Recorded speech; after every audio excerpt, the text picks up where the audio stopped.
Hey guys, welcome back. I hope everyone had a good holiday. For those of you who don't know me, I'm Josh with Enigma Web Productions, and I produce a YouTube original show called World of Enigmas, where we go out and we hunt the mysterious and unexplainable. I just wanted to sit down with you guys today and have a little chat, a little one-on-one, heart-to-heart, and let you know what we're all about and what we've been doing over the past month. So, with December passing by, we didn't really produce too much as we were pretty occupied with the holidays and families and so on. And over the past month, Steve and I, we've been working on several different investigations, and we'll talk about that in a minute. But in the meantime, for those of you who are just joining us at the show, I just wanted to let you guys know that we, over the past 6 months, have been trying to put together something a little bit different, and we wanted to stand out from a lot of the other paranormal groups that are out there. And there are a lot of paranormal groups out there that are they're very good, and their shows are very interesting. So Steve and I tried to figure out, well, how can we be different that could be entertaining and interesting to all of the folks out there that love the paranormal activities and all the different fields that come with it. So I'm a big fan of ghost hunting, and Steve is a big fan of searching for Bigfoot, and he's been doing it almost his whole life. But together with our law enforcement background, we both also like true crime, as we find it something very intriguing. We both like to investigate, we both like to dig for facts and tell the story. So we decided to build a trifecta with the show of ghost hunting, searching for Bigfoot, and true crime. I figured, since there's a lot of you guys out there that like a little bit of all of it, or one or the other, it could be something that could bring us all together to create an enjoyable show to not only do, but to watch for all of you that are supporting us. And I appreciate everybody out there that has supported us up to this point. And hopefully we can get a lot more. We're trying hard. So thank you for that. Over the past month, as I said previously, Steve and I, we have been trying to get out in the field and gather evidence and do ghost hunting and searching for Bigfoot, and it's just, there hasn't been much to put out for you guys. I mean, we want to be kind of a no-nonsense. Gather the facts, tell the story. That's how we've been trying. And our first episode that we tried to create for you guys in this new year was an investigation to Oaklawn Cemetery out in Tampa, Florida. If you take a look at the footage here, you'll see that we went out there. It's in the middle of the metropolis. There's a highway close by. There's a bus stop right there. So we did the best we could, and considering the noise factor, it pretty much polluted any kind of thing that we could consider as disembodied voices, as there's just too much sound pollution. So we were hoping maybe we can catch some kind of manifestation while we were out there. Maybe if the disembodied voice was close enough, but it was difficult. We went out there, we spent the whole day going around the entire area, talking about the history of it. We checked out, where they would store the sarcophaguses before burying them, seeing if we could find anything. The report stated that this area is extremely haunted and people have heard and seen things, but after a whole day, it was a miss. And how a lot of you understand that some of these investigations, they are hit or miss. Either you get something or you don't. So I didn't want to create an episode where you guys spent 20-30 minutes watching a whole lot of us just walking around an empty graveyard. Is there anybody here with me? My name is Steve. Come here to pay my respects These gentlemen who are with me are my friends. If you're here, please say something. You can speak into this device in my hand and it will help me to hear your voice.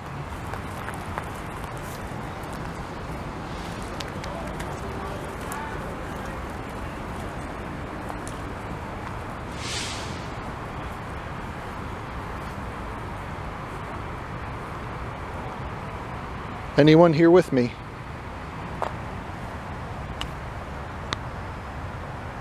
Simon Terman. I'm gonna go deeper this way, so that way we can try and cover more ground. There's a lot of ground here.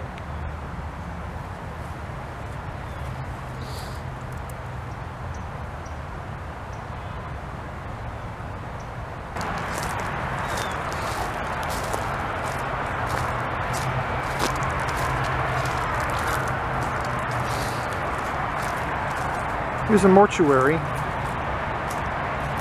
Bodies would be kept here until they could be interred. Probably got a lot of use during the yellow fever epidemics, when it was probably very difficult to keep up with the numbers of dead coming in for burial. Depending on how old this is, and who's to say. I'm not one of those folks that can look at a building and tell you, oh yes, this was clearly built in this time in this style.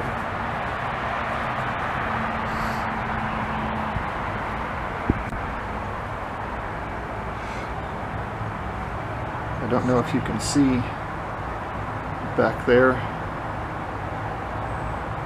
but there are shelves. So I'm guessing you had coffins above and below back there. Someone has thrown cardboard in there.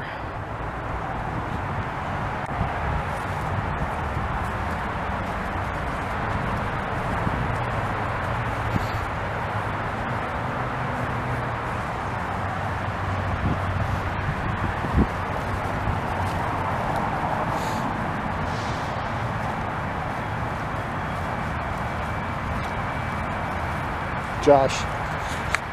Got a homeless guy over there sleeping. Is he in the bag? I think so. Looks like a balled up thing's clothes. I can't tell. This is a mortuary. It's got some footage of here. We keep the coffins in here until they could get them in the ground. This is one I was telling you about. I saw it on a research video I did. And you see the shelves back there. Don't know when it was built, but that woodwork is probably newer than the stonework because it looks pretty new up there. So, but I'm guessing the brickwork is much older. And of course, someone's throwing cardboard in there. The next episode you'll see is where we went out and decided to do another expedition with Bigfoot. We got a whole lot of reports that there were sightings and stick structures and footprints down in the southern regions of the Myakka State Park. So we took a trip out there to see if we could gather any of this evidence or see anything. We spent pretty much the whole day. We started from the break of dawn all the way till about 6 or 7 p.m. when the state park was closing.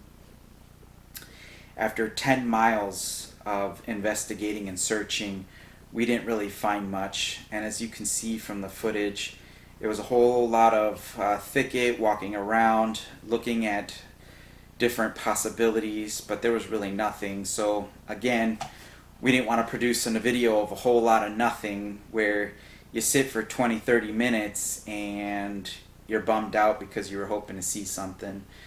We try to be no nonsense, so this is why there hasn't been anything uploaded.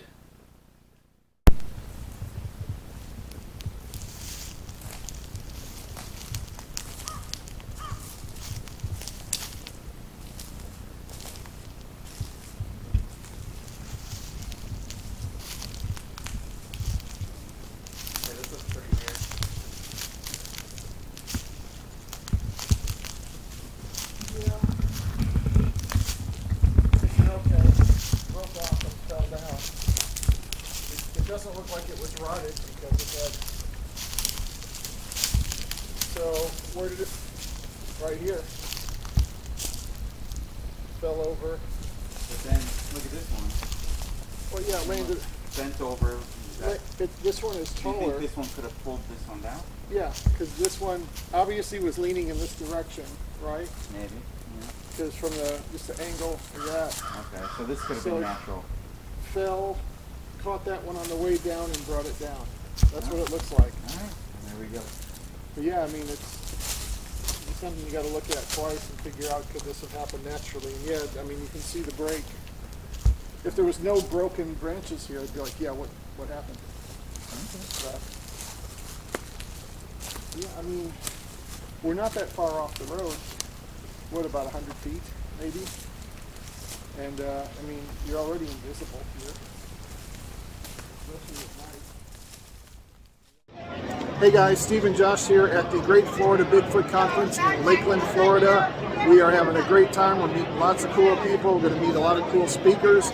And what can I say? It's a great time. I wish you were here. We're going to go around and we'll let you see what's going on in the conference. There's a lot of people here, and hope you enjoy.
So would you like to tell us your name and where you're from? My name is Brian Shirley. I'm from Louisville, Kentucky. I'm up here at the convention with a buddy of mine that won tickets. I'm up here on a little 10-day getaway.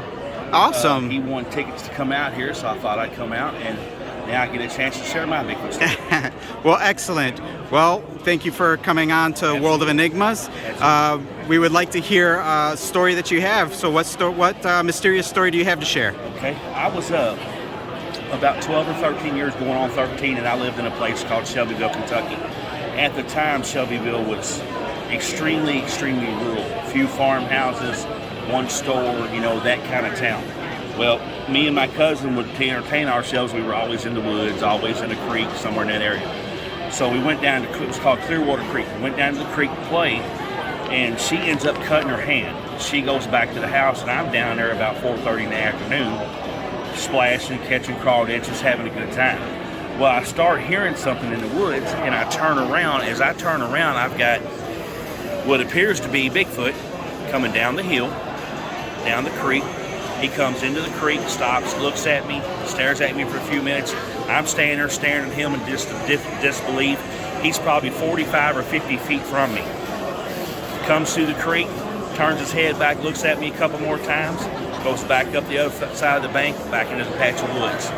I'm standing there like, man, did I just see a bear? What was this? 12 years old, didn't know a whole lot about Bigfoot other than, the show In Search Of, and I seen a little bit about Bigfoot there. I run up the street, cut through the woods, go tell my papa and my dad what I've seen, and start asking them if there's any bears in the area. Nobody can explain what I seen that day until I decided to go to the library and get a book on Bigfoot, and then there it is. Now I know what I saw. I've just seen a Bigfoot. Wow. And like I said, at the time then, Shelbyville was extremely rural. I mean, extremely, extremely rural. Since then, I've had what I think is another encounter. This was about 3 years ago. The city came in and built a big park in Fern Creek, out by my house. It was about a 4,000 acre swatch of woods. Well, they cut into it, put a nice park through it. It's called Turkey Run Park. Well, I used to cut through there all the time to go to work and come back because I'm an avid hunter, so I would see deer and turkey. Well, I'm coming down through there. It's a 20-degree day. I'm coming down through there and I'm going slow because the roads are slick, and I just happened to catch something out of the corner of my eye, so I back up and take a look. Jump out of the truck, turn the truck off, leave my phone laying there, my keys. I run to the bridge. About 65 yards down this creek appears to be Bigfoot. He's standing in water, up to probably his knees.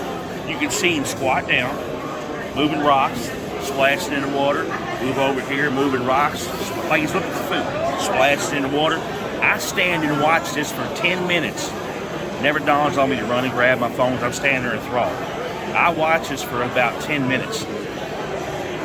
That hit me enough to know what I saw that I actually went home and got my son to come back.